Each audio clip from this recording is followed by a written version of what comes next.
Je m'appelle Léo. Pour être honnête, je suis un peu perdu dans la vie en ce moment. Je ne vais pas trop m'étendre, mais sachez que ma situation familiale est horrible. Ces 3 dernières années, j'ai essayé de rester le plus loin possible de chez moi. Mes amis proches du lycée ont changé d'une manière que je n'aime pas, et j'ai l'impression que ma ville natale n'a plus rien à m'offrir. Je suis sur le point d'entrer en dernière année d'université, et, pour être franc, je n'ai absolument aucune idée de ce que je vais faire de ma vie après ça. Mais assez parlé de mes malheurs. L'année dernière, j'étais à Berlin, probablement à la recherche d'un sens à ma vie ou d'une direction. Je me souviens du nom du bar où j'étais, Rouya.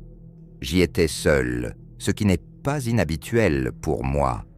Je m'apprêtais à partir quand j'ai fouillé mes poches et réalisé que les clés de mon appartement avaient disparu. Quelle malchance! Je suis sorti en titubant du bar et j'ai quand même commencé à marcher vers mon appartement. Tout était fermé à clé, il n'y avait aucun moyen d'y entrer et il était bien trop tard pour obtenir un double. Je ne sais pas ce que la plupart des gens feraient dans une telle situation, mais ma première pensée a été de chercher un endroit où dormir. Comme si ma malchance ne suffisait pas, il a commencé à pleuvoir. J'ai finalement décidé de dormir sous un pont proche. Je ne savais même pas où j'étais, mais j'étais à l'abri de la pluie et en sécurité, alors j'étais content. Alors que je m'assoupissais, j'ai commencé à entendre de faibles voix venant de l'autre côté de la rivière. Je me suis redressé et j'ai vu ce qui semblait être 5 hommes debout sur la rive opposée, avec un petit bateau amarré. Ils ne semblaient pas m'avoir remarqué. Il m'a fallu moins d'1 minute pour réaliser ce que j'étais en train de voir. Un véritable trafic de drogue se déroulait juste devant moi. Mon allemand n'est pas très bon, donc je n'ai pas vraiment pu comprendre ce qu'il disait, mais plusieurs mallettes et sacs de sport changeaient de main. Alors j'ai comblé les blancs moi-même. J'ai pensé à trouver un nouvel endroit, mais je ne voulais pas attirer l'attention en bougeant. J'ai décidé d'attendre que tout soit terminé avant de partir.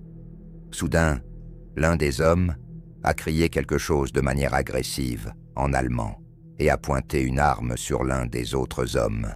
Il y a eu un bref moment de silence, avant que l'autre gars ne lève les mains et ne commence à parler très rapidement. On aurait dit qu'il était piégé. Les autres hommes ont déshabillé l'homme menacé et ont commencé à confisquer ses affaires. Je ne me sentais plus en sécurité et je me suis levé lentement pour partir. C'est alors que j'ai entendu l'un des hommes crier ce qui se traduit à peu près par « Il y a quelqu'un là-bas ». J'ai commencé à courir, sans même me retourner pour les regarder. Ils m'ont crié d'autres choses, mais les seuls mots que j'ai pu comprendre étaient « Ne tirez pas ». J'ai couru jusqu'à ce que je vomisse et que je sois sur le point de m'évanouir à cause de l'épuisement et de l'ivresse. Il n'y avait aucun moyen qu'ils puissent me rattraper, mais ils auraient facilement pu me tuer. Parfois, je pense encore à comment j'aurais pu perdre la vie cette nuit-là, si ces hommes avaient décidé de tirer sur moi. Parfois, j'ai l'impression d'être destiné à fuir pour toujours.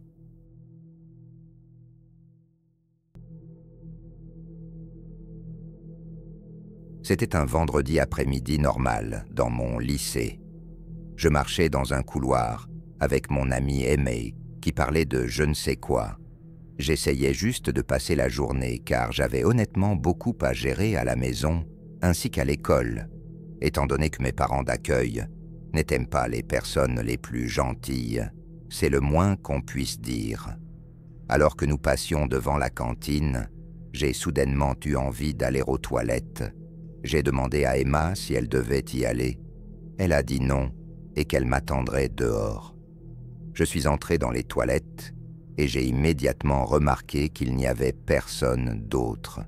Je me suis dit que c'était bizarre, car parmi les nombreuses toilettes de l'école, celle-ci était toujours bondée à n'importe quel moment.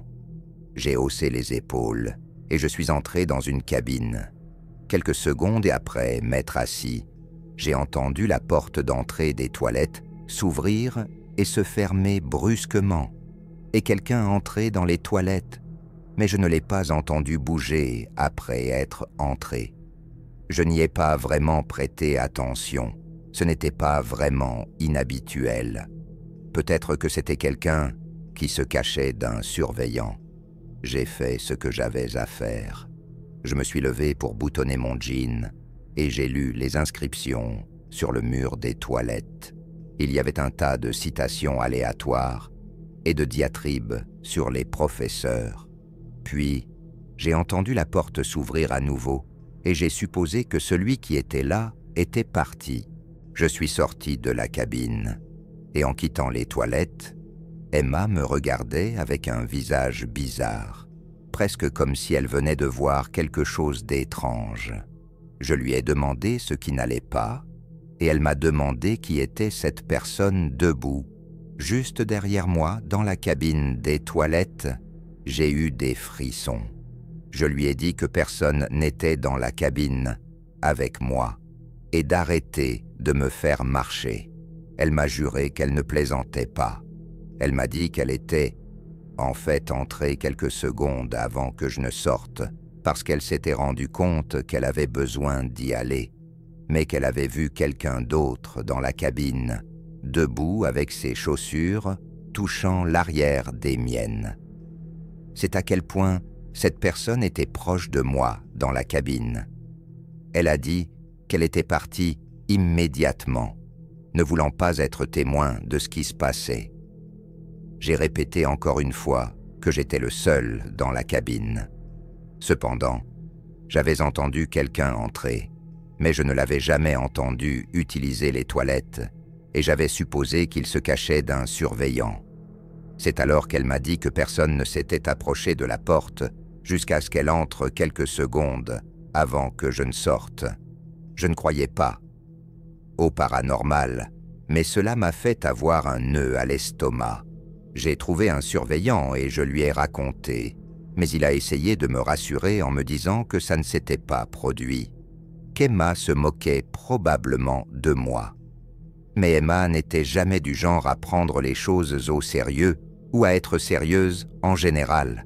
Alors quand elle m'a regardé dans les yeux, avec un visage sérieux, et m'a dit mot pour mot ce qu'elle avait vu, j'ai eu l'impression que c'était vraiment arrivé et que quelque chose était vraiment là avec moi. Sans compter le fait que j'avais entendu la porte des toilettes s'ouvrir et se fermer 2 fois. J'ai 18 ans maintenant et je ne l'ai pas oublié depuis.